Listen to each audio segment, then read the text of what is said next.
Hi friends, എല്ലാവർക്കും നമസ്കാരം. പത്തരമാറ്റിൻ്റെ ഇന്നത്തെ എപ്പിസോഡിലേക്ക് എല്ലാവർക്കും സ്വാഗതം. അതിനു മുമ്പ് ഇതൊരു പുതിയ ചാനലാണ്. ചാനൽ സബ്സ്ക്രൈബ് ചെയ്യാതെ കാണുന്നവർ ചാനലൊന്ന് സബ്സ്ക്രൈബ് ചെയ്യുകയും വീഡിയോ ഇഷ്ടമായാൽ ഒന്ന് ലൈക്ക് ചെയ്ത് സപ്പോർട്ട് ചെയ്യുകയും ചെയ്യണം. അങ്ങനെ ദേവയാനിക്ക് സീരിയസ് ആണെന്ന് അറിഞ്ഞതോടുകൂടി ജയൻ ഹോസ്പിറ്റലിലേക്ക് ഓടി വരികയാണ്.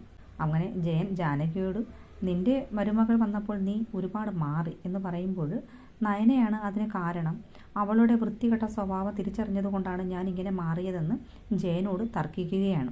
അപ്പോൾ ജയൻ പറയുന്നുണ്ട്, ഒരാൾ ഇത്രയും സീരിയസ് ആയിട്ട് ICUയിൽ കിടക്കുമ്പോൾ ഇതിൻ്റെ മുമ്പിൽ വെച്ച് ഇങ്ങനെ സംസാരിക്കുന്നത് അത്രയ്ക്ക് ശരിയല്ലെന്ന് ജാനകിയെ പറഞ്ഞ് തിരുത്തുകയാണ്. എന്നിട്ട് ദേവയാനിയെ കാണാൻ അകത്തേക്ക് പോവുകയാണ്. പിന്നീട് ദേവയാനിക്ക് സീരിയസ് ആണെന്ന് അഭി ആദർശിനെ നയനെ അറിയിക്കുകയും അവർ പെട്ടെന്ന് ടെൻഷൻ അടിച്ചിങ്ങനെ ഓടി ഹോസ്പിറ്റലിലേക്ക് വരികയാണ്. അങ്ങനെ അവരെ കണ്ടതും ജലജ ഇങ്ങനെ എന്തോ പിറുപിറുക്കുന്നുണ്ട്. പിന്നീട് ആദർശ് ഡോക്ടറിനെ കാണാനായിട്ട് ഡോക്ടറിൻ്റെ റൂമിലേക്ക് പോവുകയാണ്. അപ്പോൾ ഡോക്ടർ പറയുകയാണ്, വിഷം ഉള്ളിൽ ചെന്നത് കാരണം ദേവയാനിയുടെ കരളിൻ്റെ പ്രവർത്തനത്തെ തന്നെ അത് സാരമായി ബാധിച്ചിട്ടുണ്ട്. അത് കരൾ നിലച്ചു പോകാനാണ് സാധ്യത എന്നിങ്ങനെ ഡോക്ടർ പറയുമ്പോൾ എത്രയും വേഗം ലിവർ മാറ്റി വെക്കണമെന്ന് ഡോക്ടർ പറയുകയാണ്. അതിനായി ഒരു ഡോണറെ കണ്ടെത്തണമെന്നും ഡോക്ടർ പറയുകയാണ്. AB നെഗറ്റീവായിട്ടുള്ളൊരു ഡോണറിനെ കിട്ടാൻ പാടാണെന്നറിയുമ്പോൾ നയന പറയുകയാണ്, കരൾ പകുത്തു കൊടുക്കാൻ ഞാൻ തയ്യാറാണ്, ആദർശ് ചേട്ടനും അച്ഛനും സമ്മതിച്ചാൽ മാത്രം മതി എന്നിങ്ങനെ പറയുമ്പോൾ ജയനും ആദർശവും അത് സമ്മതിക്കുന്നില്ല. വേറെ എവിടുന്നെങ്കിലും നമുക്ക് ഡോണറെ കണ്ടെത്താമെന്ന് പറയുകയാണ്. നയനയുടെ ആരോഗ്യശേഷി എല്ലാവരെയും പോലെ ഞങ്ങൾക്കും പ്രധാനമാണ്, അതുകൊണ്ട് ലിവർ അങ്ങനെ കൊടുക്കണ്ട എന്നിങ്ങനെ ആദർശും ജയനും ഇങ്ങനെ പറയുകയാണ്. അത് സാരമായി നയനയുടെ ജീവിതത്തെ ബാധിക്കുമെന്ന് പറഞ്ഞ് മനസ്സിലാക്കുകയാണ്. എന്നിരുന്നാലും നയന ഒട്ടും പുറകോട്ട് മാറുന്നില്ല. നയന തൻ്റെ ആ ഒരു തീരുമാനം അവരോട് പറയുകയാണ്. പിന്നീട് ജയൻ ദേവയാനിയുടെ അടുത്ത് ചെല്ലുമ്പോഴൊക്കെ നയനയെക്കുറിച്ച് അമിത ദേഷ്യം പ്രകടിപ്പിക്കുകയാണ് ദേവയാനി. അത് തന്നെ ആദർശിനോടും പറയുന്നുണ്ട്.